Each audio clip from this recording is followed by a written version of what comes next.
La princesse Anne semble être une partie essentielle de la famille royale au cours du prochain règne malgré les rumeurs d'une monarchie allégée, selon un auteur royal. La princesse Anne est devenue l'un des membres pivots du cabinet pendant le règne record de la reine Elisabeth II. Et elle continuera probablement d'être une figure clé lorsque le prince Charles sera couronné roi, selon le commentateur royal Ian Lloyd.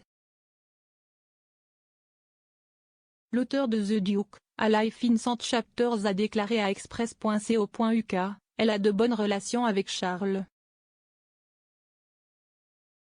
Il a poursuivi, le prince de Galles est proche d'Anne. Dans le prochain règne, je pense, elle sera un élément essentiel de la famille royale. L'expert royal a continué à discuter des rumeurs de plans du prince Charles visant à réduire la famille royale. Lloyd a déclaré, l'objectif de Charles est d'avoir, dans quelques années, seulement son fils William, Kate et ses 3 petits-enfants. Et puis je soupçonne des gens comme la princesse Anne et Édouard et Sophie. Les rumeurs sur les plans du prince Charles pour le cabinet lorsqu'il deviendra roi circulent depuis plus d'une décennie. La forme présumée de la future famille royale a été vue pour la première fois alors que le jubilé de diamant de 2012 touchait à sa fin.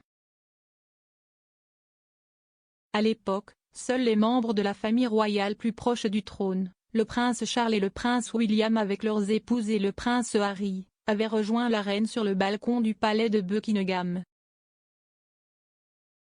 Compte tenu du départ en tant que membre de la famille royale du duc et de la duchesse de Sussex, le prince Harry ne serait plus pris en compte par Charles si ses plans de rationalisation devenaient une réalité. Réduire le nombre de membres de la famille royale qui exercent des fonctions officielles réduirait les coûts de l'entreprise, car cela réduirait le nombre de personnes financées par la subvention souveraine. Un nombre réduit de membres de la famille royale pourrait également contribuer à moderniser le cabinet et à le rendre plus agile dans sa stratégie de relations publiques. Un autre monarque européen a récemment pris la décision de retirer à bon nombre des membres de sa famille leur titre de RHS. Le roi de Suède Carl XVI Gustaf a annoncé en octobre 2019 sa décision de retirer de la maison royale tous ses petits-enfants à l'exception de ceux nés de la future reine, la princesse héritière Victoria. Un communiqué officiel publié à l'époque disait « Sa Majesté le roi a décidé de modifier la maison royale ». Le but de ces changements est d'établir quels membres de la famille royale peuvent être appelés à exercer des fonctions officielles incombant au chef de l'État ou liées à la fonction du chef de l'État. Les réflexions sur l'avenir de la princesse Anne au sein du cabinet surviennent alors que la fille unique de la reine a confirmé être l'un des membres les plus travailleurs de sa famille. Bien que 2021 ait été entaché de mois de confinement, de chagrin pour la perte du prince Philippe et d'inquiétude concernant la santé de la reine, Anne a réussi à accomplir 387 engagements officiels sur 12 mois. Elle était suivie de près par son frère Charles, avec 385 fonctions royales à son actif.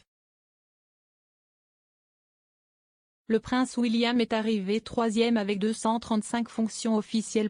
Il a été suivi par son oncle le prince Édouard avec 204 et tante Sophie, comtesse de Wessex, avec 194.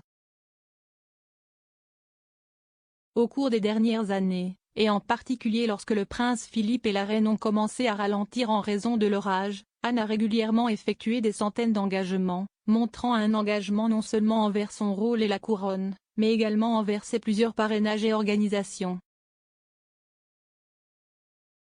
La princesse Anne occupe actuellement le 17e rang dans la succession au trône. À la naissance de ses enfants, Peter et Zara, le royal a décidé que la reine ne leur accordait pas de titres royaux, ce qui leur permettait de choisir leur propre carrière et de se construire une vie loin des projecteurs.